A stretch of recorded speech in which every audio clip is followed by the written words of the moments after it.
And good morning. Wala pa namang alas 12. Magluluto ako ng binagoongan. Yan, pork binagoongan. Ayan. Ops, may pipino din ako. Yan, gandang tanghali. Magluluto ako ng binagoongan. Pork binagoongan. Ops, may pipino. Ayan ang talong. Prito muna tayong talong. Ayan. Ipa-fried ko muna yung talong. Ayan, pangalawang salang na talong. Meron pang isa. Kasi ano to 1 kilong baboy to eh. Ayan, set aside muna natin yung fried talong. Ano muna natin to semi-fried yung mamoy. Ayan. Semi-fried muna natin tong mamoy.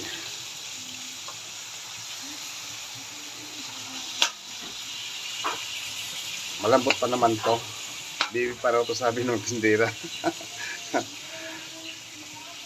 Ayan, medyo semi-fried na yung karne. Sasarap natin to kasi magigisa na ako mga rekado. Ayan, bawang. Sibuyas. Kamatis.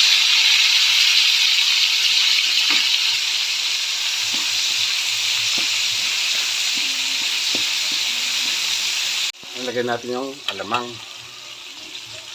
Gusto na natin.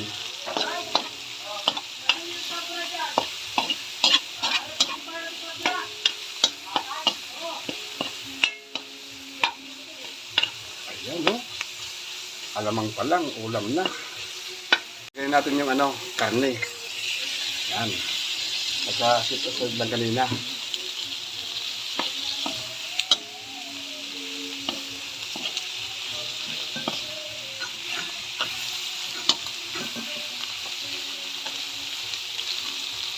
Lagay natin pampalasa.